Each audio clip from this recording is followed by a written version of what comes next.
Jamaica. She works at Lucasfilm as well. Yeah. Oh, cool. Veronica. Veronica. Sorry, I thought you said who. Oh, no, I just think that's really cool. Yeah, really, she loves that place. So when they had the hojicha Oh, specialty yeah. ice cream, I went up there with her and I was like, oh, "This is amazing." So definitely check it out if you like tea flavored ice cream. Oh my God, Notes. it's so good. And Fillmore Creamery, I think. They have like the smoothest gelato. Ooh, I love gelato. Oh my gosh. In Berkeley, there was that place, I think it's called Almare. That place was like my all-time favorite. Oh, like the fancy place? Maybe. It was just like a really small, near the BART station. Oh, we Okay. are live. So, hello everyone. Good evening and welcome. Thank you for joining us for tonight's episode of We Are Bay Area YouTube's live Q&A session. Our hope through this series is to provide education, resources, and a little entertainment to the amazing underrepresented gender identity communities, including women, non-binary, and transgender individuals who want to pursue and thrive in the animation industry. This season, we are focused on truth and having authentic conversations with those in the industry to learn from each other's journeys. So please subscribe to our channel. And if you have questions at any point, throw them in the chat and we'll do our best to answer them at the end.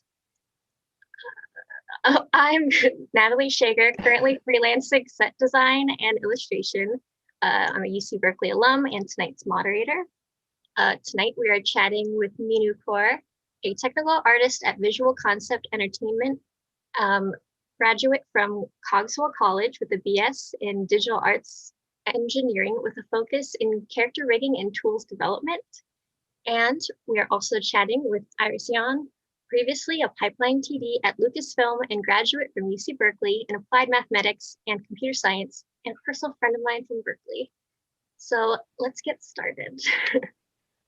All three of us are recent graduates. So starting with Iris, why don't you tell us a little bit about your professional journey? How did you go from college into the industry? Right. So I think in college, I didn't know that animation and film was where I'd end up. I always thought I'd be in the tech industry. That's kind of where I geared my experience and just the classes I took.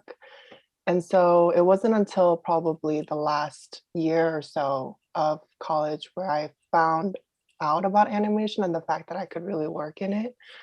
And once I kind of had those experiences in animation, that's when I decided to make the shift into animation.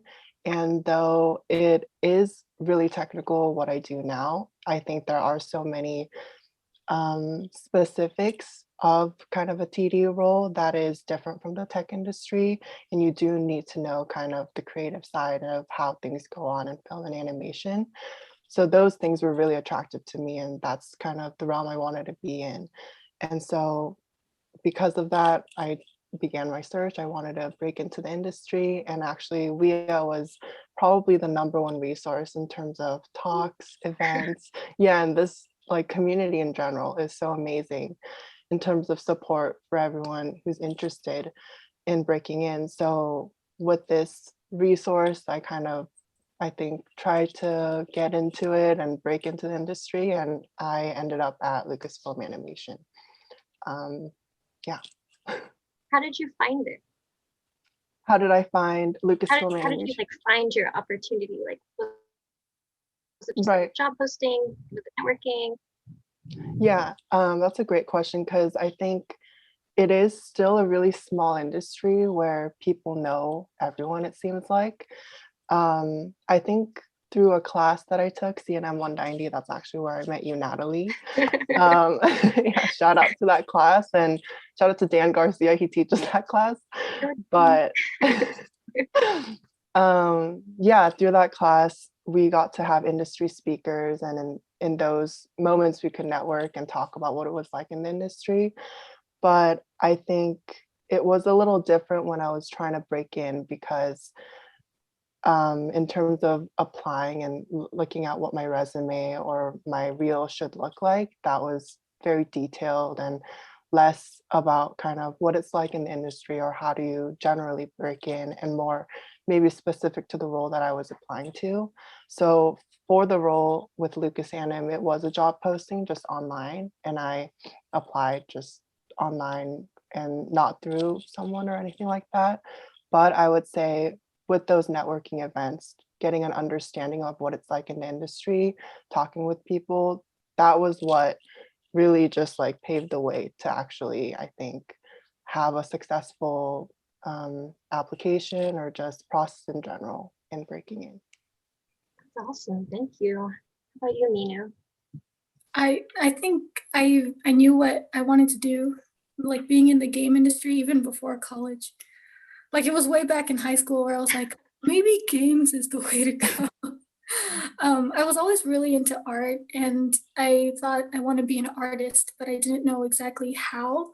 And so, you know, back in like when we had PS2 games, they would have like those unlockable concept art, like, oh, this is how we came up with the character. I was like, maybe I can do that. Yes.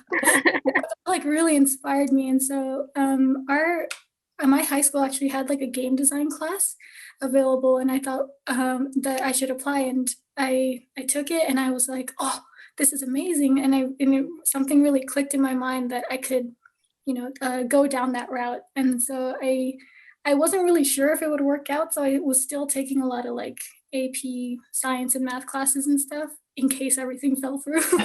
But I found Cogswell College, which is where I went to. It was just like really close to me and super cheap, for the time, relatively okay. And I initially went in for concept art, but my admissions advisor actually recommended that I take digital arts engineering because it was a balance of both. Like I could take a bunch of programming and math and intro to art classes, so you kind of dip your feet into all of these different disciplines, and then it would go into rigging like very, very specifically. Yeah. And I thought, well, if I hate rigging, then I can just switch my major later. But luckily, I ended up really loving it. I had a mentor there, and he really built my foundation for learning rigging and programming. And I really fell in love with it. And I took all of these like project classes to become better. And after, I think I was trying to get into internships and stuff as well, but I didn't get any. And I think that was like the lowest point where I was at, where I was like getting rejected. And then like a couple months, it was like about 7 to 9 months of me applying right before I had graduated, because I really wanted to have something lined up after college. Yeah. And it was either like companies wouldn't respond to me at all or tell me that I wasn't fit for the role. Because like, you know, they always say like you need 2 years of experience for this entry level position. And so yeah, everyone is used to that sort of response at some point or another. But I got really lucky around like a couple months before I graduated. My tools programming teacher knew someone in VFX who was looking to build a team of technical artists, and she connected us, and he looked through my resume and my demo reel, and he like really dove in and asked me very specific questions about like, oh, how do you do this? How would you approach this? And he was working, right? So he would come up with a problem like, hey, Meenu, I'm doing this. How would you approach this? And so like after a couple months, he offered me the position. And so I thought I got like super, super lucky, because that feels like that never happened. That doesn't happen that often, because like Iris said, that you usually have to apply and like keep applying until something sticks. And for me, that just wasn't working at all. So yeah, so that's how I got into VFX. And I was in VFX for almost 2 years. And like my company, Atomic Fiction, it later got acquired by Method Studios. And there I got to work on like a bunch of movies and shows. Like some of them you might have heard of, like Love, Death, and Robots, For All Mankind. I'm such a fan. Are you a fan? Season 2 is amazing. Oh my god. And season 1, obviously. I still gotta go back and watch it. Yeah, so like it was a really cool sort of something new coming up every couple of months and getting to work on all these different types of shows. And some like AR, VR projects in there as well. And that sort of introduced me to like getting like the rigs have to be built up differently because they have to go into a game engine. And I was like, oh, okay, this is perfect prep for for games, you know. And so that was like the next step in my journey where the mentor that I mentioned earlier, he's now a friend of mine and my coworker, and he's the one who recommended me to work at Visual Concepts. And so that's where I am now. It was like a long journey of always wanting to be in games, and then here I am, super excited to be here. What does being a technical artist mean for like VFX versus for games? You So it's a bit different for both.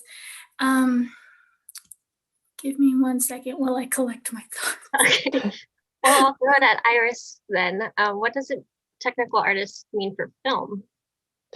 I think I'm in the technical direction realm, and I think there's definitely similarities between a technical artist and a technical director. For me, what my day-to-day might look like is we support artists in general. And specifically at my previous role at Lucas Anim, I worked really closely with the story department. So working with the directors and story artists and just the department leads in general to figure out anything, any technical needs that they might need, and then solve for those if they come up. But I think primarily we would do tool development and working on the pipeline in terms of we have this entire production pipeline for film and animation for shows and film. And from the very start, where you have design and story, all the way to like FX or an editorial, understanding how all those are connected, because sometimes it's not always just linear. It goes back and forth and from different departments to another one. And making sure all that data is going where it needs to go and in however you expect it to be.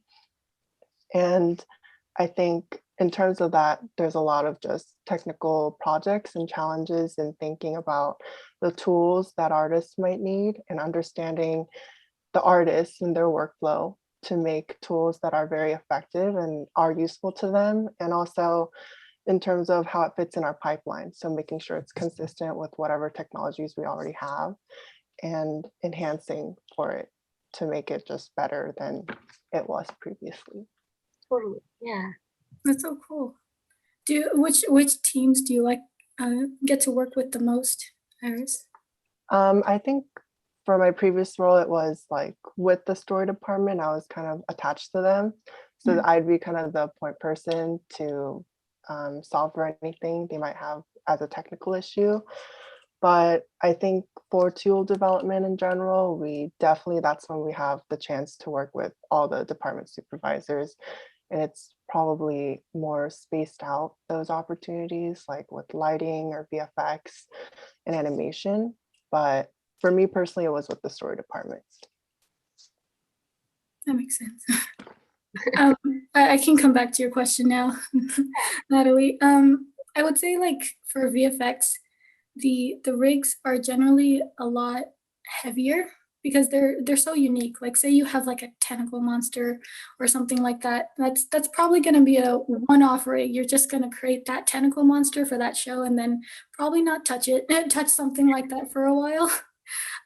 So they are often like way more complex, complicated, and not always as stable because they don't really have to go into a game engine or anything like that. So you can kind of do whatever you want, have as many deformers as you want. And so, but the cons are that like that it's not always super stable. So, but for games, the rigs are a lot simpler, lighter, but they're more robust. Like you can have a very stable rig that's always going to work in the game engine. Because like at my company currently we have, I would say like 2,300 or so characters, and they all have to go into the game engine and they all have to be pretty much the same with like very slight changes. So it just, yeah, it just has to be very stable. So those are the differences. Not that one is bad or one is better. It's just you get like kind of pros and cons to both. For sure. Mhm. What are some things that you've learned on the job? Not necessarily just technical things, just like things. Oh, do you want to go first, Iris? Yeah, sure.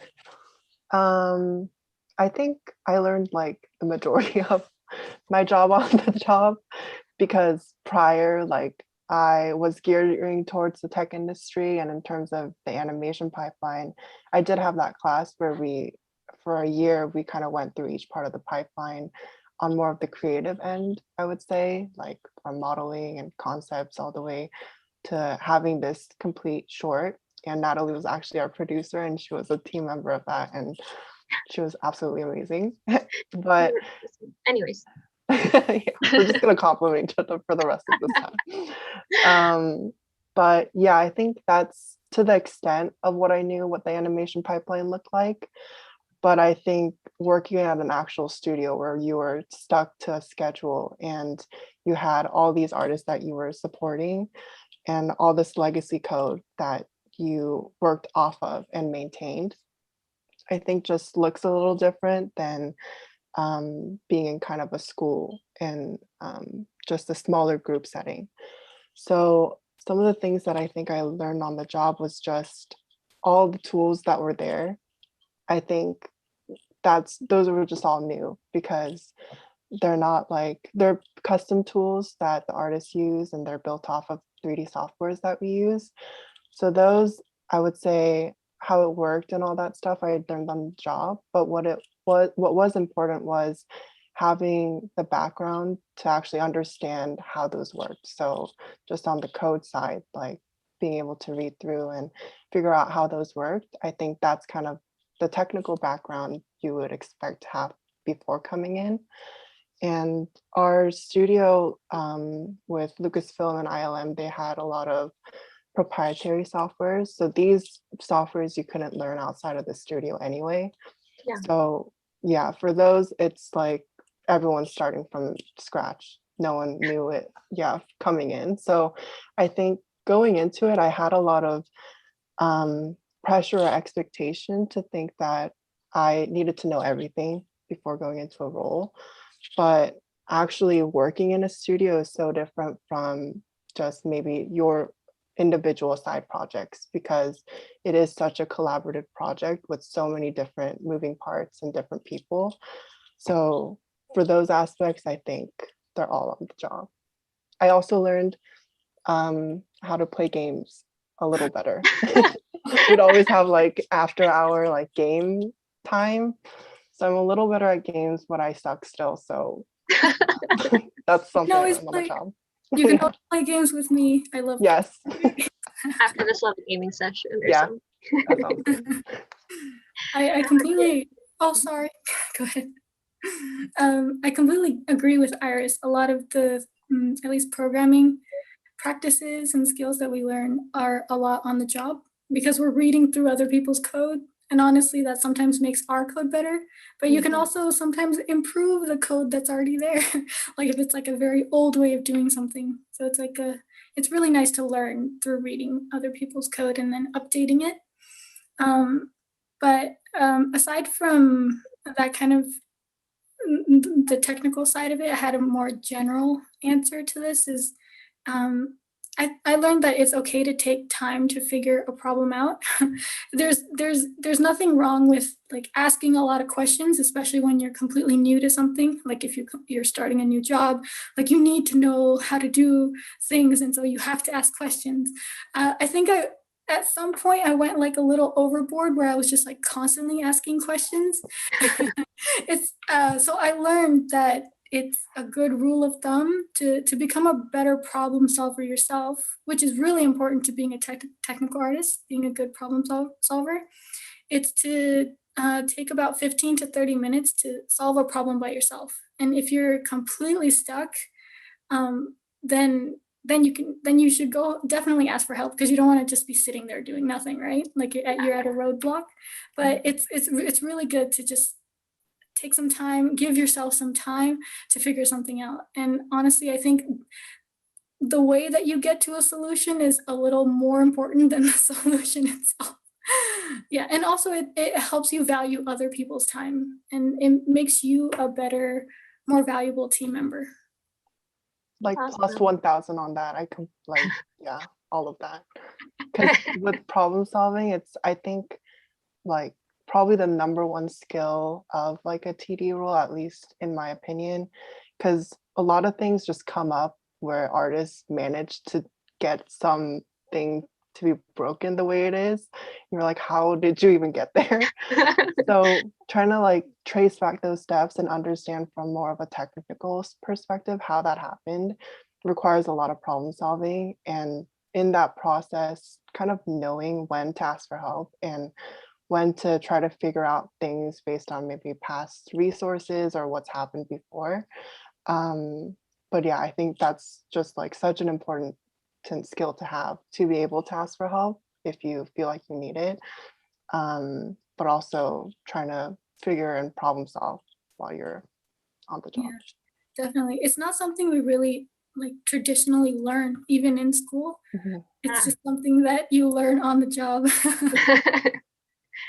I could see that being like a useful skill, like for any job, but especially for like a technical job where you're learning so much software and so much new things really quickly. Yeah, take it easy on yourself. Don't be so hard on yourself. Constantly have solutions immediately. Yeah. Good advice. So these are all things that you learned on the job. What do you recommend someone learn or practice to if they want to become a technical artist or technical director? Like what coding languages, what skills, At least for like a rigor position, I would definitely recommend Python.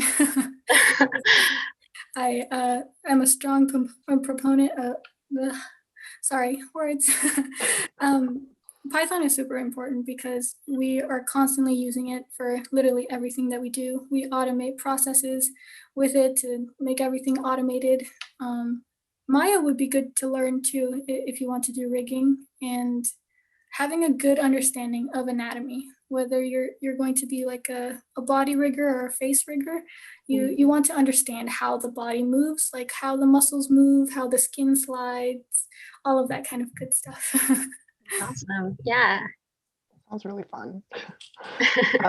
I would say, yeah, Python, because it's so cross-platform. Like most of 3D softwares, they support Python, like Maya, Nuke, and usually whatever software you're trying to incorporate into the pipeline. I think more technical programming languages, if you look at the job descriptions for a TD, they're pretty much the same. It's Python, C++, C. And then adding to that in terms of the softwares that studios usually use, I would say like the industry standard Maya and Nuke, because that's what a lot of the artists will use. So if you are doing tool development, you kind of have to know what either the artists are talking about when they're talking about those software specific terms, and maybe the tools that already exist so you can build off of them. So I would say those are more of the technical stuff, but I'd also say soft skills are really important with it being such a collaborative project. Communication, I think, because we are kind of more on the technical side. So coming at an artist with like all this technical talk, they're like, their mind's already shut off. So there's no point in you being there. So you kind of have to, you need to know, I think, as a technical person to understand what they're talking about and vice versa. So being able to come to a middle ground where you understand completely the issues that they're having, and also they understand what might have gone wrong and how to prevent it maybe in the future. So communication, I think, is key. And in general, just, I think, being open to all the different things that might happen on the job. Like there's probably a new issue that might come up every day. And so having that willingness to problem solve and kind of take initiative and looking into what might be going on. I think those are just general important skills to have. Awesome, thank you. In addition to those skills, do you have other advice for those looking to break into the industry, maybe recent graduates? Meenu, do you want to start? Should I start? Sure. Okay, I'll go first. Most people hear that like networking is definitely very important. That's why we're here today. Women in animation help a lot of people get connected, which is super nice to make your own work known and to build like a good reputation for your work and you as a person as well. I think it's really important to create professional looking work because you want to emulate professionals, right? So it's good to find mentors and try to create work that looks very professional. It's okay to reach out to people that work in the industry that you want to learn from because that'll help you get better faster, right? And it's okay if no one ever responds because at least you tried. and if someone does, then that's going to be great. Like when I was in college, I did reach out to like alumni who were working in the industry already, and they would just give me like a laundry list of things that I needed to know. Like, okay, you need this in your, you need this kind of rig, this kind of rig, this kind of rig, like all of this. And it's just super helpful because like then you know what the industry is expecting to see. Yeah. And also I would say like to put only like your absolute best work in your portfolio because like it takes like 10 seconds or so to grab someone's attention and you want to keep that attention for like your absolute best work. Another piece of advice that I kind of more general is to be like self-motivated. That's really key to succeeding. You want to do research outside of like if you're still in school outside of your classes, even though you most people don't have time outside of work and their classes to do some projects, but it's a great way to like go above and beyond. And like there's online tutorials and conventions and clubs and groups that you can join, and they're all just super helpful to helping you get ahead and break into the industry. And then I think my favorite piece of advice is actually from one of my previous mentors, and it's kind of cheesy, so just grit your teeth. And it is don't lose your magic. She told me this because it was at a time where I was like super excited about rigging, and she's like, I know what you're feeling right now because I was like, I was just like you. Remember what you're feeling right now and just hold on to it because it'll help you get through like really tough times later on when you don't know whether you want to continue down this path. It's like just remember why you're doing what you're doing and why you love it so much, and it'll help carry you through. That is so sweet. I'm so inspired right now. Like, I still remember it.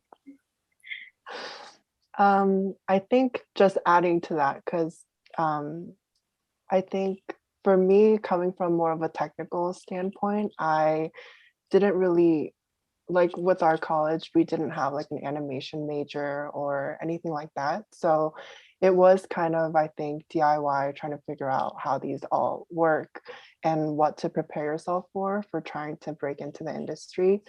I think what helped me at least was if I couldn't find any classes specific to animation, then having experiences or projects that were adjacent to the aspects that I liked about the industry.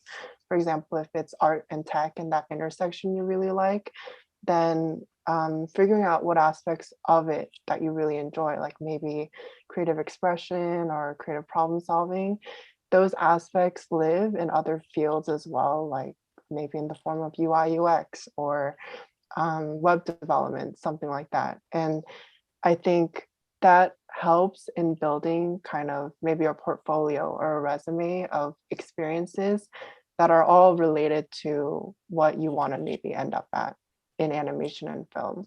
Because I think I always touch back on those kind of projects and technical experiences because they always come again and again because they are so related to just any industry if you're kind of adjacent to it.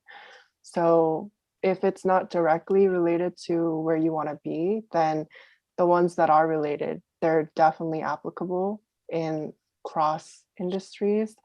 And they're really valuable to have maybe later down in the road where you find intersections of it. And that helps you kind of have an edge over someone who might have just one experience in one area. But yeah, I think touching on what Meenu was saying, kind of comparing, engaging yourself with other people in the industry by maybe going on LinkedIn or networking to just better understand what that role requires of you. So looking at maybe job descriptions, maybe LinkedIn profiles to understand where you might need to be at, what skills you might need to improve. Yeah, and I think just to end on more of like a inspirational note, it's like, I think it's so hard, especially when you're so invested and you're really enjoying this one thing you want to really get into. And it's more and more personal when you do have a rejection, the more attached to it you are. But I think with just hard work and improving on your last work or areas that you might want to be better at, I think ultimately there's a place that needs you, and those skills are valuable anywhere. So don't give up, you guys. Iris, you mentioned the like some incorporating like projects from school, and I'm really glad you said that because like Berkeley really doesn't have an animation program. Like there's a couple classes here and there, but there's not like a set, there's no animation major or anything. So I think that's great. Right. And like looking at your old portfolio, you had some like I'm so embarrassed. like a Oh my facial God. rigging project where it was like in real time you can move your mouth and then a model would like move the same way, things like that. Right. Just was really cool. Yeah. I actually saw that. That blew my mind. I was like, whoa. Oh my God, you guys, I'm No. so embarrassed right now. That was actually through like the class that Natalie, you and I took. I worked on it with 3 others. I'm going to shout out their names, Jacob, Ryan, and Yuen. And we just kind of worked on it as like more of a hackathon project where we wanted to, like, we personally weren't good animators and we would have wanted like 100, but I think in a small team, I think of 12, we just didn't have that bandwidth. So we were looking at ways where technology could really substitute for that. And I think this was an example of like just a tool development project, which you might see in like an actual studio setting. And that really just helped in terms of understanding the process of owning a project and just completing it to just, yeah, getting it to completion. That's kind of what it looks like if you're working with the supervisor and they let you know, like, this is a tool I want. Can you do it? And the only answer is yes. So like doing the research and kind of figuring out whatever technologies are needed to create that tool, that's what I think tool development looks like. So in that aspect, I think side projects and those kind of smaller projects with maybe other students or team members are really helpful in terms of putting that on your resume or portfolio, because it is, I think, just like such a similar environment to what you would be doing in a studio, and it requires you to learn the like software 3D process of an artist and work on the technical part of it as well. So yeah, I think in that way, side projects are really helpful to maybe even when you're interviewing, you could point out like, this is a project I worked on, so I know how to kind of navigate this space. So yeah, it was definitely helpful. Iris, that's a great example that you just gave of like the definition of what it means to be a technical artist is that you're so lazy or like you don't have enough or like Yeah. to do something that you create a process, like an Yeah. automated process to do something. No, exactly. I like, my computer is a better artist than I am sometimes, and I like completely give credits to my computer. But you have to tell it what to do. So, you know, it's teamwork there. Teamwork.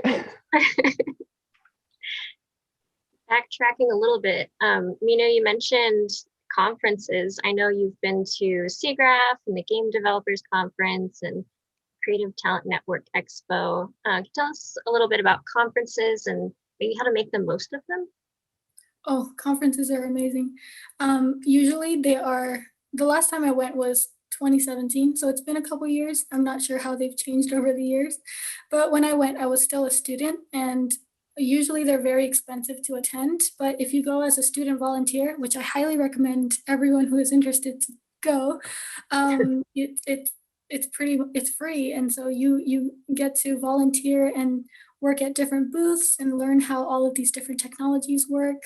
When I was there for SIGGRAPH, it was usually VR, virtual reality, in simulators and things like that.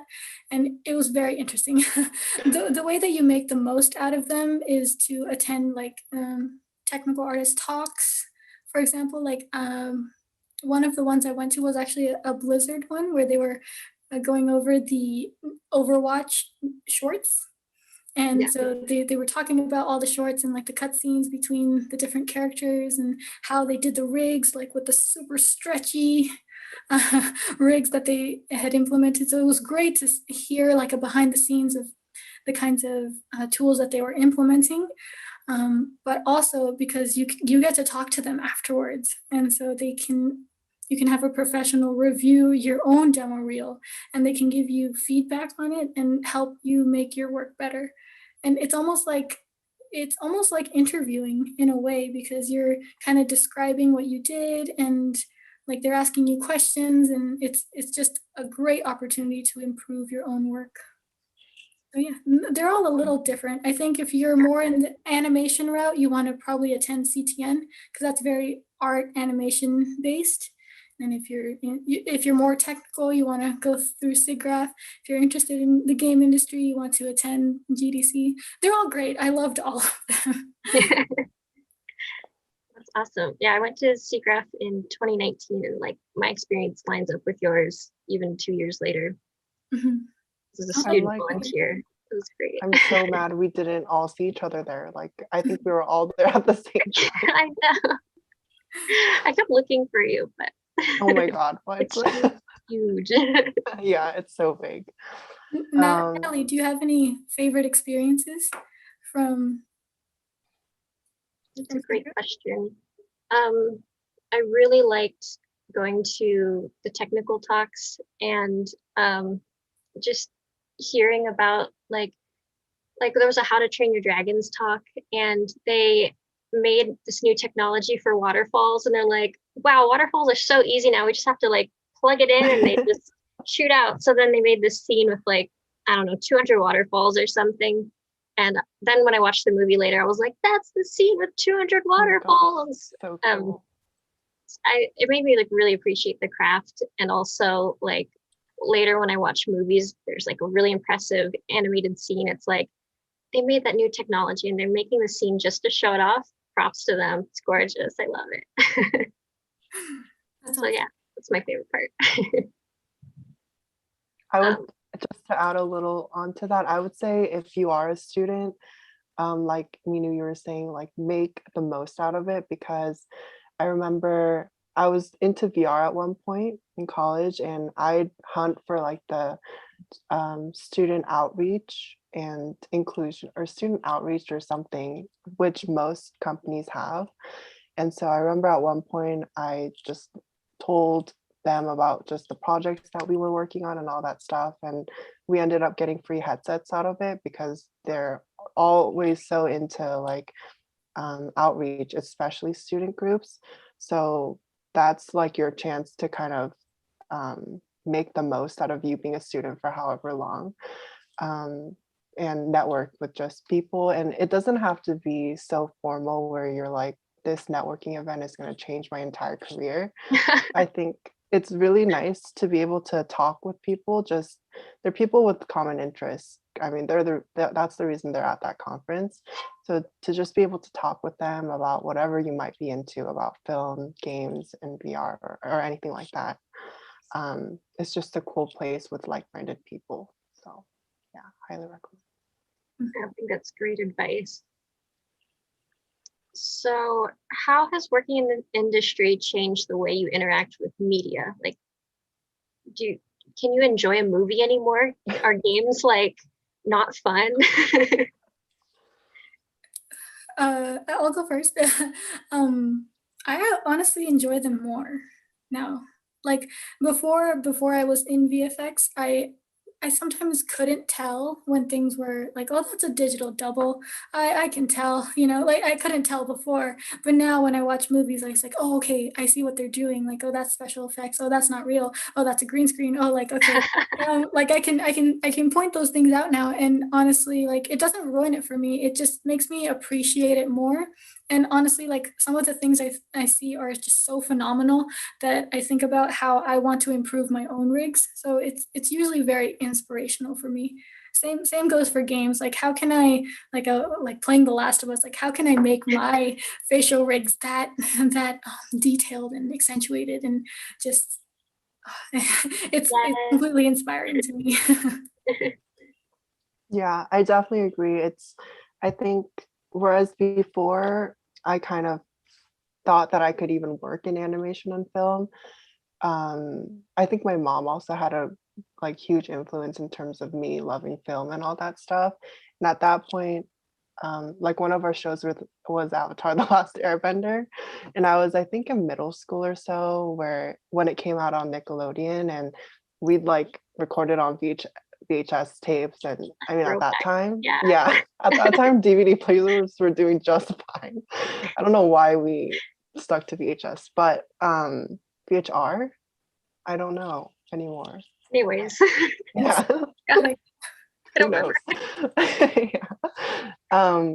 But yeah, we'd always like, that's one thing that was like an ordinary thing we did, but it like carried on even through after being in the industry, where we all like come together, we watch this new film or show that just comes out. I think though sometimes like if there's like a movie that I'm really excited about in terms of like its computer graphics or how it's the visual effects, I'll definitely let my family know to not talk at certain points.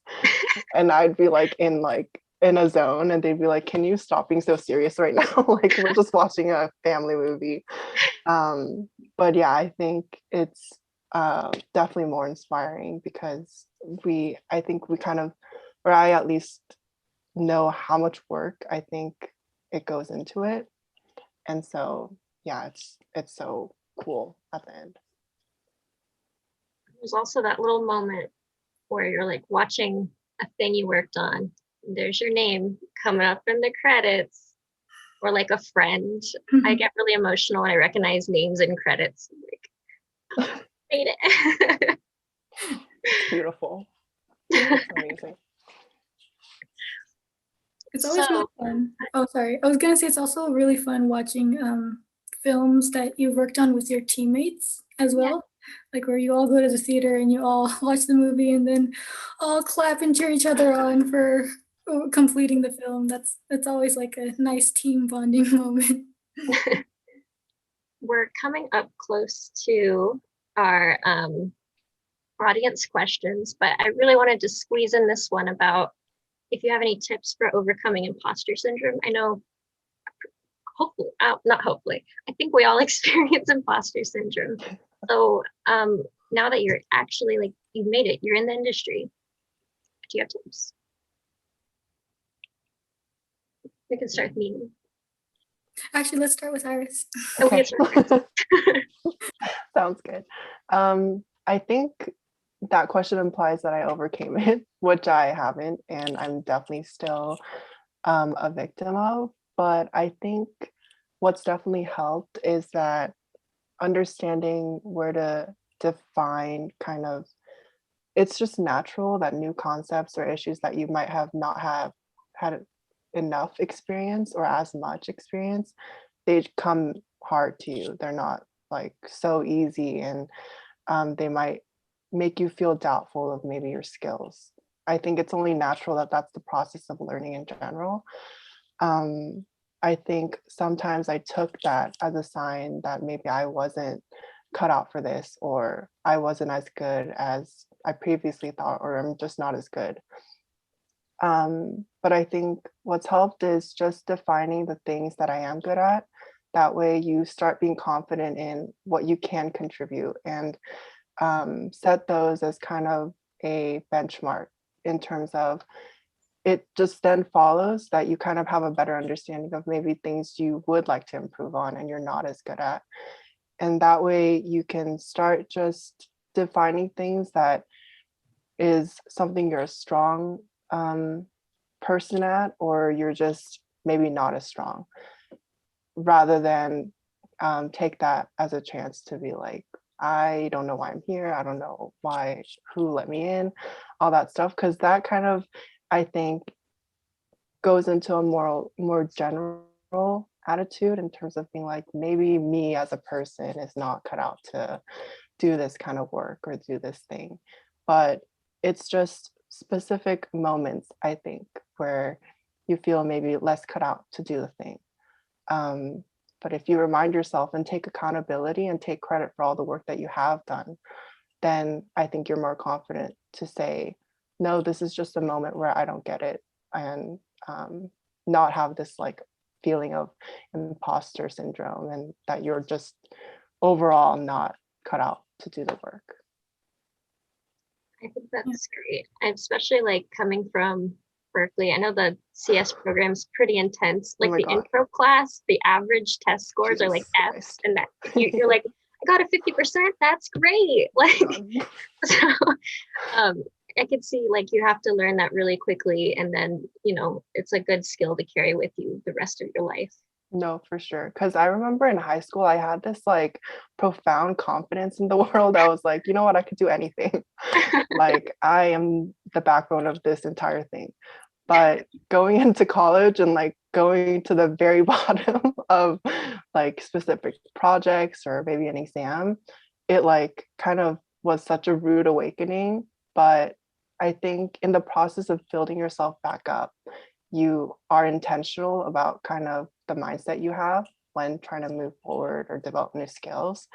So I think in that way, I'm more confident that if I do have maybe a moment of imposter syndrome, or I feel like I'm not good enough, that I could rely or fall back on these skills that I know that I do have and can contribute. For sure. Awesome. Yeah, my answer is very similar. You just have to remind yourself constantly that you are enough, that you're doing enough, that we always have room for growth, and we're going to keep learning more. Like we're still learning, we're learning every day, but just think about how you're in your role right now because you earned it, because someone thought that you could do the job, and you're doing the job. You're doing the job every single day.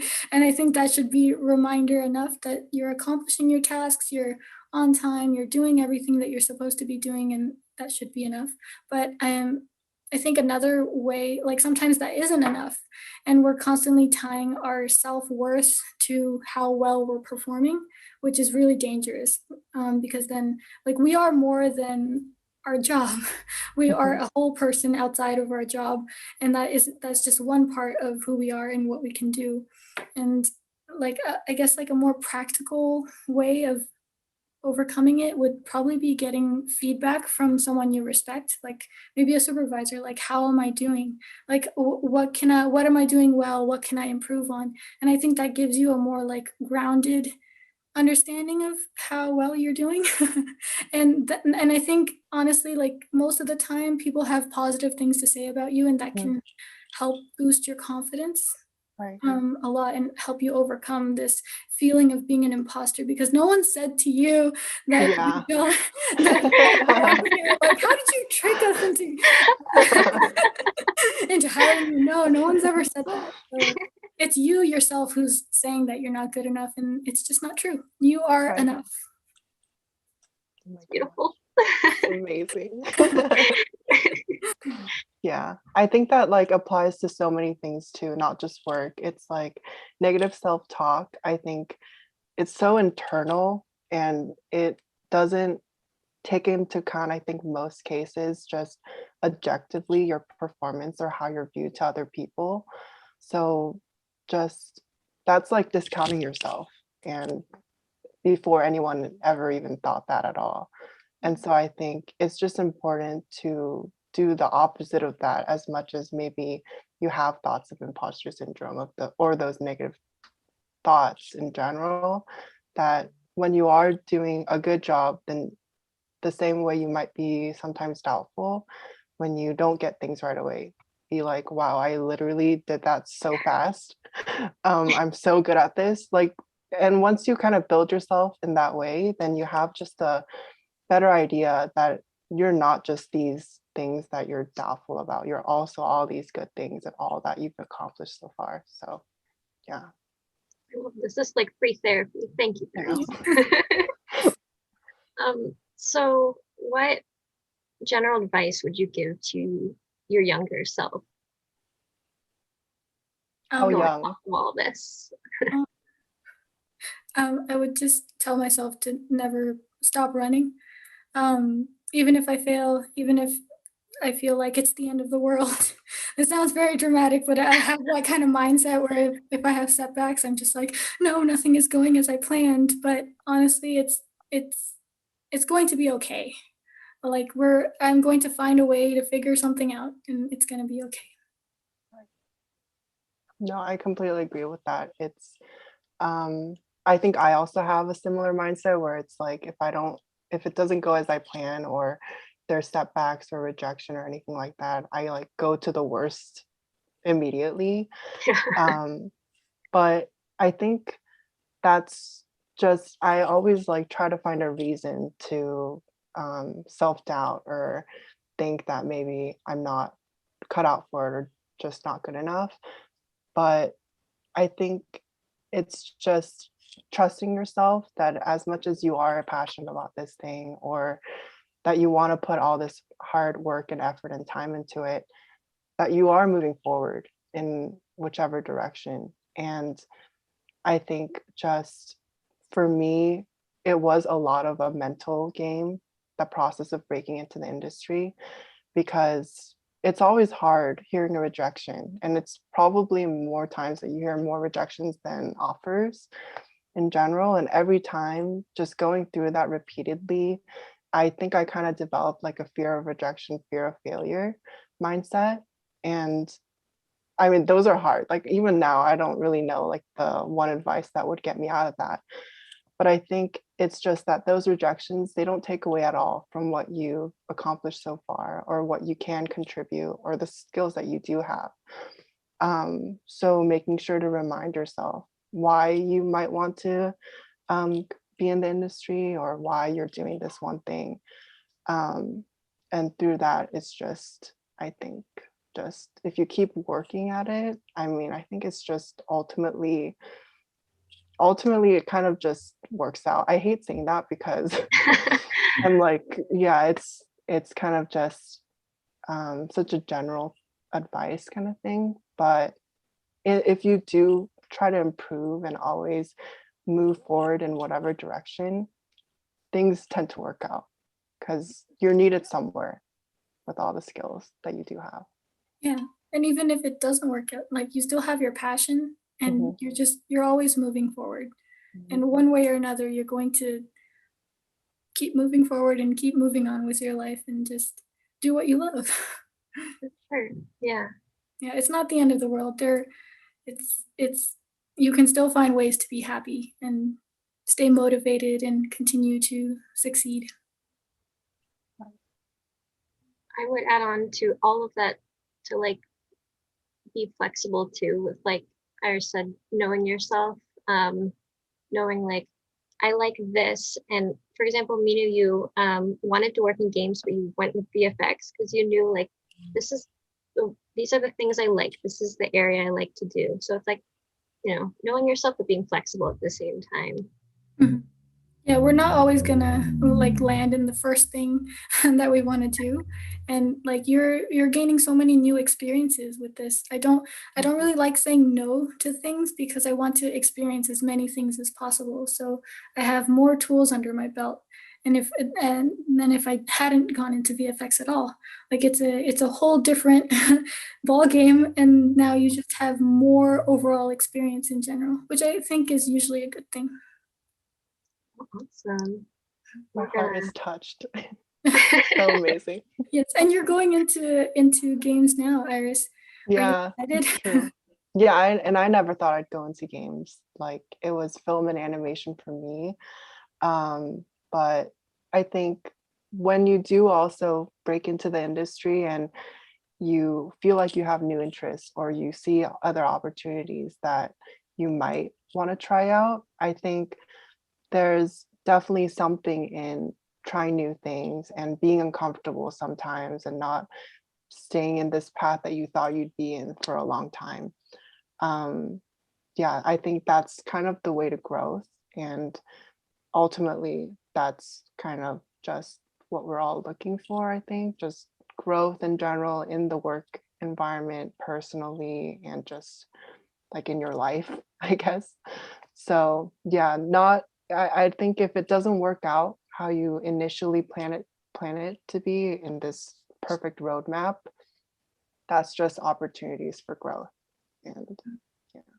And everyone goes at their own pace, and there's Mhm. nothing wrong with that. There's so much good advice here. Thank you. We're going to transition into audience questions. What's, as to the best of your knowledge, what do companies look for in a technical artist or technical director demo reel / portfolio? And I know that's broad, but to the best of your knowledge.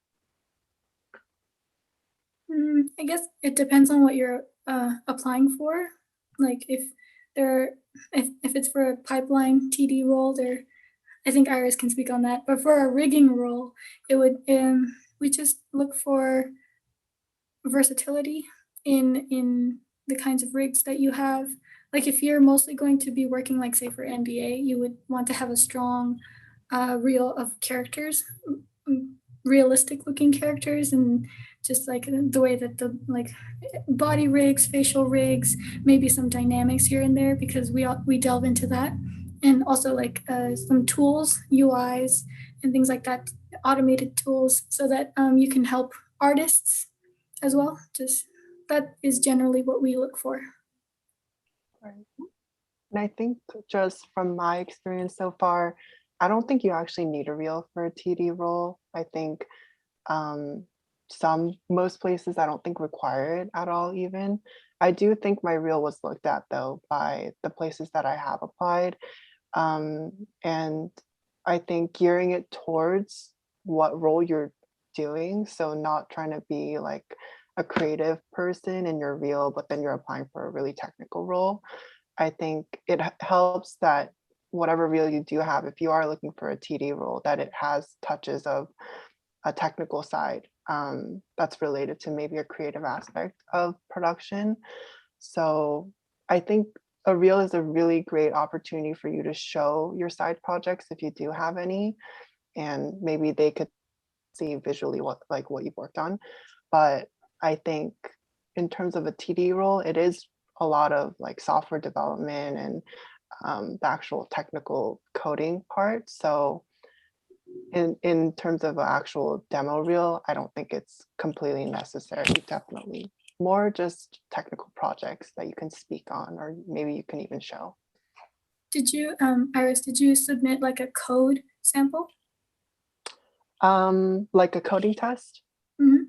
I have definitely, for studios I've applied for, done coding tests, and that even differs too. I think even in tech industry, you could have coding projects to take home, or like a whiteboarding session, or just coding test in like a time limit. And I think that also varies studio to studio. And I also don't think all studios ask for coding tests. So it does really vary, but I think ultimately the interviews are similar in that it'll ask for relevant technical experience and projects you've worked on. Speaking more on maybe people who might not have industry experience, I think with a TD role, you don't have to have animation experience. It's a very technical role. So as long as you have that technical expertise or the coding languages that they require and make whatever project related to that, I think that's mostly what it takes. Mhm. And that lines up with The next question about how technical art interviews differ from software engineering interviews, or if you just want to speak to what these kind of interviews look like. For me, when I had my interview at VC, it was about like 4 hours of questions about like the different projects I had on my demo reel, and like in-depth questions about how I approached each of those tasks. And then I had to give like specific examples of different types of skills that I had, like different aspects of rigging specifically. It was all very technical. So you have to come in with a lot of stories, I would say. Like that's a really good idea to come in with. Like you need examples, as many examples as you can think of, of like if you've worked on personal projects or in your previous job. It's good to come with an arsenal of knowledge and stories that you can just whip out no matter what they ask you. My jaw like it just dropped. I was like 4 hours. Yeah. Was it all consecutive 4 hours, no break? There was like a water break. God, Jesus Christ. like a tour. It was nice. It was fine. I'd like run home in between. It was fun though. Like afterwards, like they gave me a tour and then they showed me like the office and how they work, and it was like a nice experience, like collaborative. I think kind of having experience in like a technical interview in a tech industry versus a technical role in animation and film. I know that technical like interviews I've done for tech, like they last like 4 or 5 hours, and they're like, they just like pick your brain and you have no control over that. And I think maybe animation, it definitely, I think, geared specific to 3D softwares you might be using, or just what a studio setting would be like as a technical person, but in a really creative setting. I would say maybe one of the biggest differences is collaboration is so key with animation and film, and kind of expressing that with, I think you would want examples for any question, but if someone asks like, are you a good collaborator? I think no one's gonna say like, no, I'm actually the worst collaborator ever. Yeah, you kind of know what the right answer is, but adding just the examples and experiences you've had that show how you are as a team member, and also what you've learned that would make you a better team member the next time you're in a setting like that. So I think they really try to gauge how you would fit into a studio, and especially in a really collaborative project. So maybe more of a technical interview doesn't include those kind of soft skills that you really need. But I think on the technical side, it is still really similar, because maybe the programming languages that you use, they're the same between tech and animation most times. So I think in those cases, there's a lot of similarities, but I would emphasize that you do kind of have an idea of what 3D softwares the studios are using, like Maya, like Nuke, Houdini, stuff like that. And it's not a must-have, but it's just really helpful because they'll bounce off of kind of maybe projects you've done there. They'll dig into, so how did you make that actually happen in your technical project, or something related to animation and film. So yeah, I think in those interviews, showing that you know to this extent how much technical, how much creative, that's helpful to them, and that's helpful for you, I think, to show them this is all that I can do, and contribute to whatever project on the team. So yeah, I think examples are just really important. Also, it's okay if you don't know something. It's okay to say that you don't know. Because like the person interviewing you will know that you don't know. So to like follow up to something that you don't know, you could give like a similar kind of example that you're open and willing to learn something because you kind of have similar knowledge. So yeah, that's another quick tip. Good tip. So last question of the evening.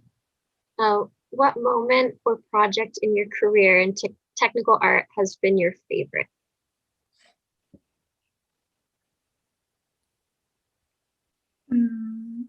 Go ahead, Iris. Does it have to be a project? Does it have to be a project at work, or could it be just a project in general? Let's open it up in Open general. it up. Okay. I want to like give a shout out to CNM 190, the class I took in college.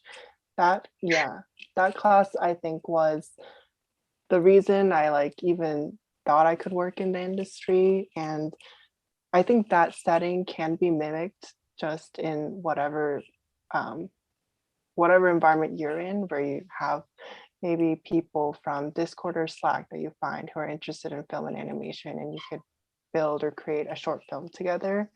And that's what that class was. We just had a common interest of film and animation.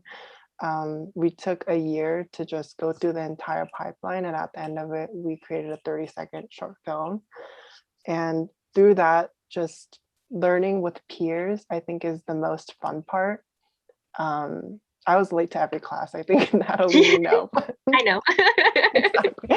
I was super preoccupied sleeping, so I was late to every single class. But that class was also my favorite because like in terms of collaboration, all that stuff, it's such a direct, it's so similar to a studio setting, just doing all these things by yourself to create a short film, that the skills that you learn out of it in terms of problem solving, maybe if you don't know a skill already, looking online, trying to find the resources to create that. Those are just skills you'll carry on, I think, through whatever role. So that was a super valuable and fun class and project. That sounds super fun. I miss class projects. We're working on some really cool things on the NBA team, but I can't talk about them. Yeah. I'm just like so excited about all the new things we're working on. It's an exciting time, but NDAs. I can't talk about I can talk about like an older project that I worked on, which was really fun. It was for All Mankind. It was like a space show. Yeah. It took place in space, like in the past, and so it was fun it was based on like an alternate reality, like if Russia had gone to the moon first or something like that. I don't know, I haven't watched it yet, but I did work a lot on the project. I plan to watch it because it was so much For fun. sure. But, Yeah. it was super fun because I like working on very mechanical things. Like it's very satisfying when like different parts of like a machine has like hydraulic systems and it's all interconnected and you move one thing and everything else moves together. It's just super satisfying. So I got to do a lot of that kind of thing, like doing film reels and making like the textures move across, like so it looks like pictures of the moon and like the sprockets like going through. It was just so visual and technical at the same time. And I think like the coolest part was that I got to do like my own research into NASA vehicles and stuff because NASA has all of these blueprints that are just on the internet. What? that everyone can look at, like, oh, okay, so these are all of our old space vehicles, and this is all of the parts to our space vehicles, and this is how they move and open. And it was just so exciting to see all those, like, hey, I could then go to the modelers and tell them, like, actually, this is how it's supposed to move. Could you maybe modify this model and so that I can make it move like this? And so it was like a really fun back and forth with like the leads and the modelers and then the animators. It was just it was fun. Oh my gosh, That that sounds sounds incredible. so much fun. Yeah. Mhm. Also, Iris, you're giving me like such. I'm just like I love our little CNM family. No, yeah, I mean, I think there's still that chat, and like there's people from that class as alums. We all keep in touch, and building those communities, whether it's like through WIA, through whatever projects you've worked on before with other team members, is amazing. I mean, I love that class. I love Dan. I love everyone in that class. And definitely like staying in touch with people from school is helpful and great. Like I found my current job through someone from that class. So I was like, dang, thank you for thinking of me for this job. I would love that role. Like, Right, exactly. well, thank you so much for your time. That is the end of our Q&A. Thank you everyone for joining. Thank you for the We Are Bay Area YouTube team for throwing this all together. Not throwing, you put a lot of effort into it. But for the audience, feel free to reach out to me, Meenu, or Iris over LinkedIn if you have questions. Definitely like in the little invite thing, personalize it so we know that you're from this chat, not rando, but you know, you can do that. And thank you to Iris and Meenu for sharing your journeys with us. For the audience, you can find tonight's episode on our channel in the coming weeks, along with the previously recorded episodes. To stay up to date with upcoming Q&As from We Are Bay Area's series, you can subscribe to our channel and follow We Are Bay Area on social media. So thank you again, everyone. Have a great evening and good night. Thank you, Natalie. Thanks, Thank you, Iris. Natalie. Thanks, Meenu.